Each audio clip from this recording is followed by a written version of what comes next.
Hi, boys and girls. Yesterday, we read the book, The Easter Bunny's Assistant. I'm not going to reread the whole one today, so if you didn't see yesterday's storytime video, you're going to want to watch this before you do our next activity. Today, you're going to need your paper that says The Easter Bunny's Assistant at the top. It's paper clipped to this little strip. All right, so on this paper, it says how to decorate Easter eggs. First, next, then, and finally. So before we do anything with the paper, we're going to think about this book that we read.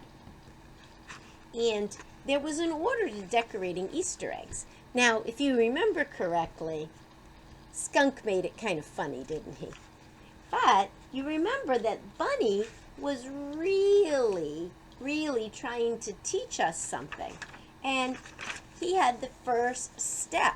Step one was to hard-boil the eggs. So that's what happened first. You had to hard-boil the eggs. Then, let's see. Oh, there it is. Step two. Make dye for the eggs. First, next. Okay.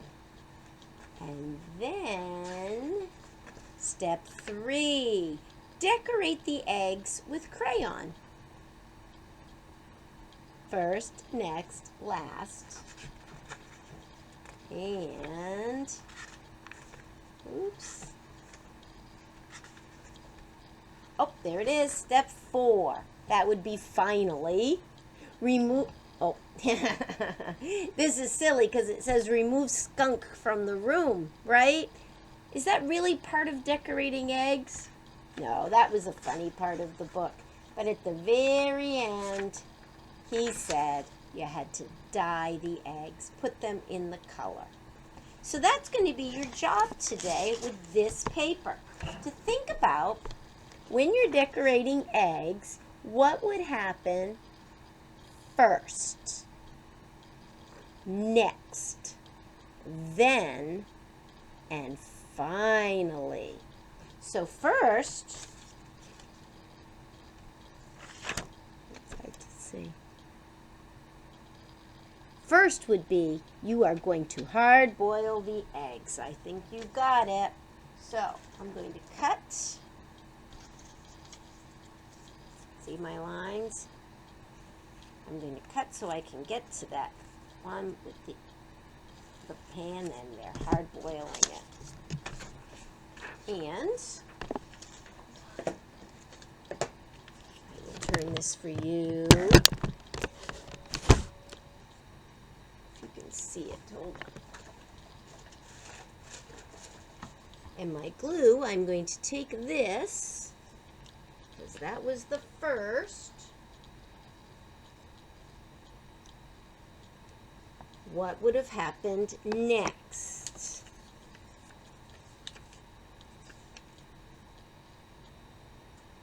Next, I think they said to mix the dye.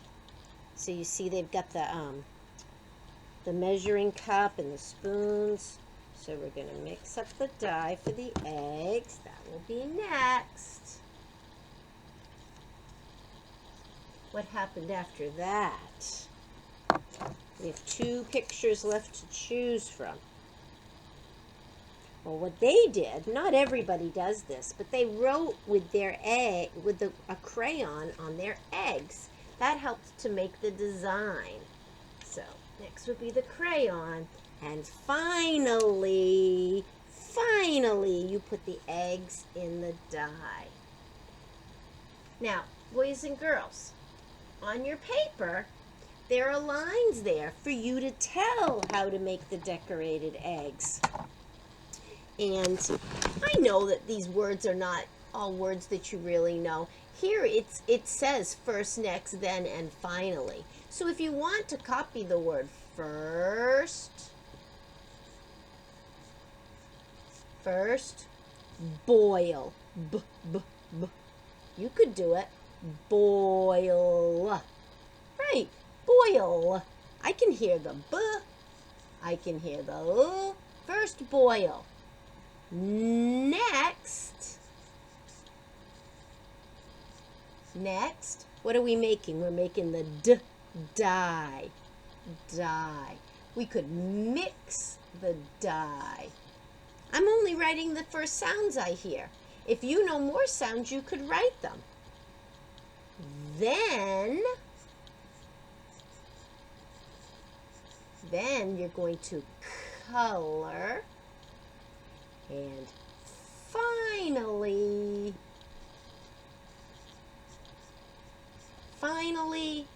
you're going to dye the eggs. Now, parents, this is where your child will do this at their level, okay? They don't have to write first, next, then, and finally. But there is a little word bank there if you want to help them with the words so they can. I would not spell every word for them. First, boil, B-O-I-L. They're not going to hear the O-I in the middle. It's not the way it works, but for our needs, that's okay. If you have a child that is reading and you feel that you want to teach them that, perfectly fine. But if they can't come up with the B, don't overcomplicate it. Just see if they can find that one B. Get out their letter chart. Help them to find it. So first boil. Next, mix or mix the dye. Whatever works. If you want to put in the word the, it's going to have to be so individual to each child. Okay? But the main part is that they can retell in order the steps to color eggs. Or realistically, it's important that they can retell a story. That's what we're getting at here. All right? Well, boys and girls, have fun. If you want to color the little pictures, you surely can. And if you want to re-listen to this story, it's a fun one to listen to. Bye, boys and girls. Work hard.